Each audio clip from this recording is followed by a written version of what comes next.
Siempre ha sido muy grato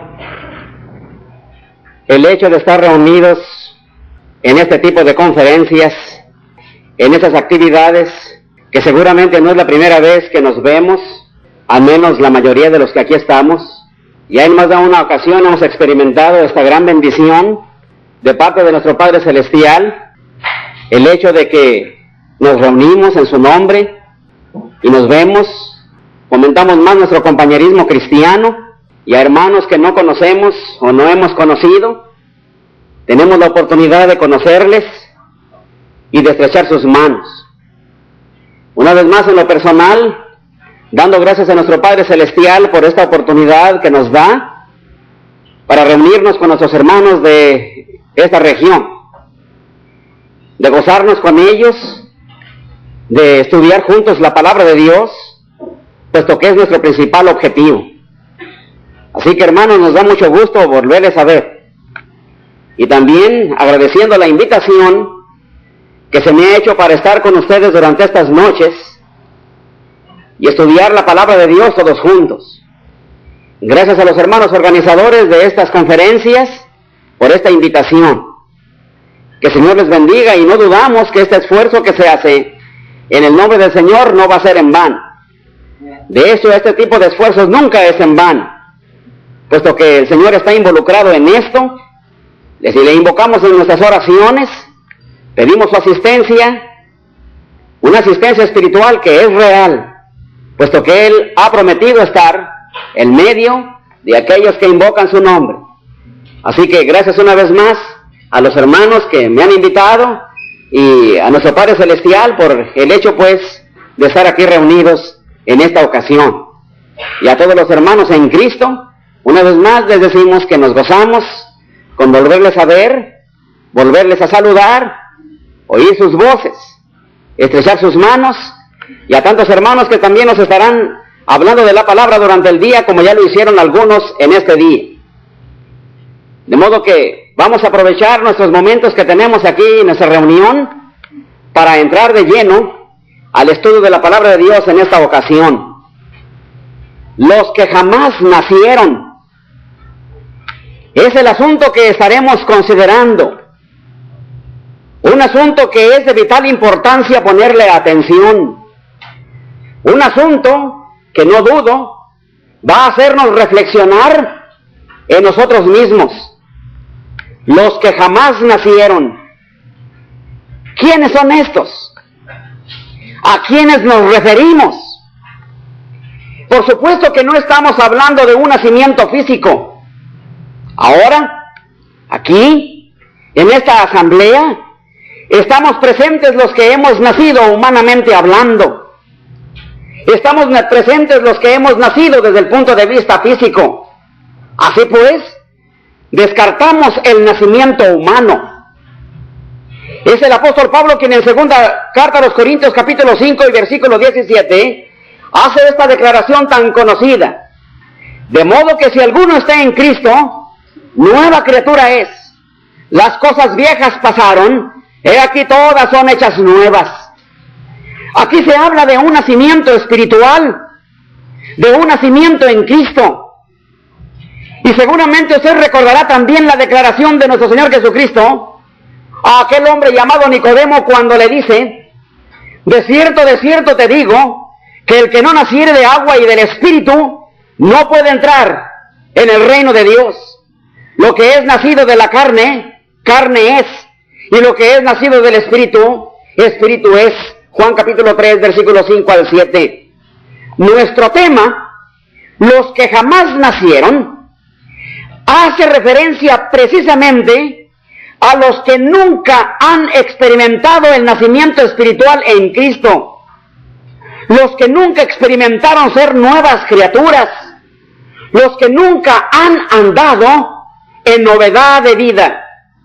En otras palabras, los que no experimentaron fe, arrepentimiento y conversión, los que nunca experimentaron una verdadera y auténtica conversión, que es un cambio radical de vida, de conducta, de pensamiento.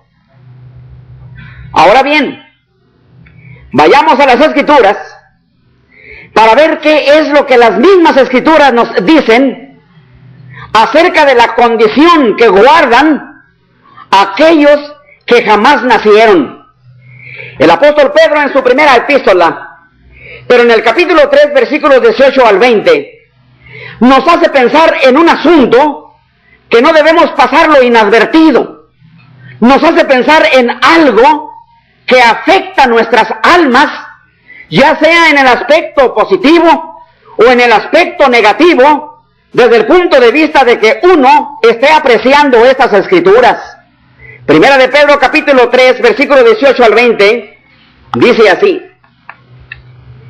porque también Cristo padeció una sola vez por los pecados, el justo por los injustos, para llevarnos a Dios, siendo a la verdad muerto en la carne, pero vivificado en espíritu, en el cual también fue y predicó a los espíritus encarcelados, los que en otro tiempo desobedecieron, cuando una vez esperaba la paciencia de Dios en los días de Noé, mientras se preparaba el arca, en la cual pocas personas, es decir, 8, fueron salvadas por agua. Seguramente usted recuerda la historia de Noé.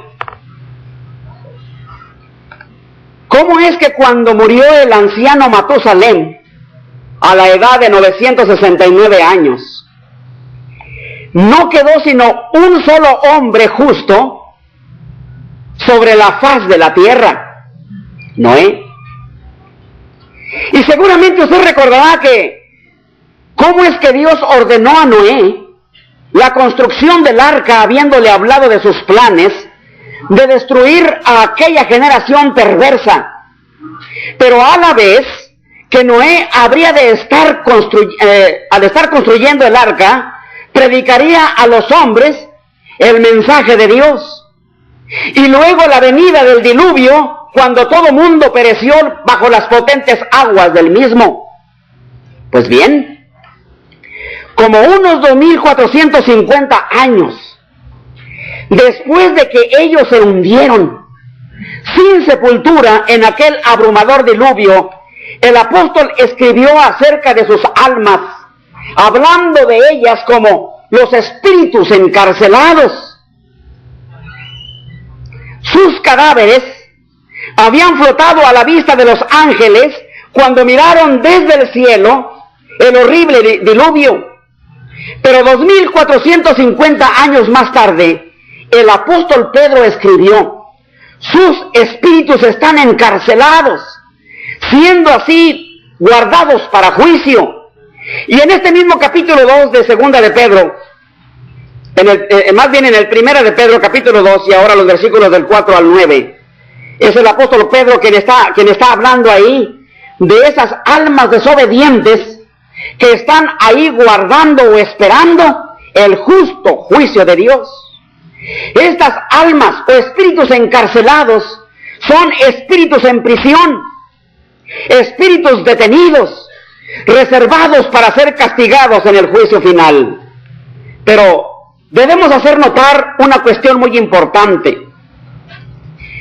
Cuando estos espíritus que ahora están encarcelados, durante su vida en la tierra, se les predicó el mensaje de Dios, se les dio oportunidad de arrepentimiento. Podemos leer una vez más las Escrituras, porque también Cristo dice: padeció una sola vez por los pecados, el justo por los injustos, para llevarnos a Dios, siendo a la verdad muerto en la carne, pero vivificado en espíritu, en el cual también fue y predicó a los espíritus encarcelados, los que en otro tiempo desobedecieron. De modo que estos espíritus que ahora permanecen encarcelados, según lo que nos dice el apóstol Pedro aquí, en su tiempo, cuando ellos vivían en la tierra, tuvieron la oportunidad de oír el mensaje de arrepentimiento. Cristo Jesús fue en espíritu a predicarles a esos que ahora están encarcelados, como dice el versículo 19, y fue y predicó a los espíritus encarcelados cuando anteriormente fueron desobedientes. Entre paréntesis, permítame decir que estos versículos son interpretados en una manera no atinada, no de acuerdo al Espíritu de Dios, sino que hay quienes piensan que nuestro Señor Jesucristo, durante su ministerio personal, o ahora, está yendo a donde están esos espíritus encarcelados para predicarles y darles una segunda oportunidad de salvación. Nada más que una segunda oportunidad de salvación después de la muerte no está enseñada en las Escrituras. La Biblia dice que morimos y después el juicio. Entre la muerte y el juicio no hay nada intermedio. No hay ni purgatorio, ni limbo, ni nada parecido.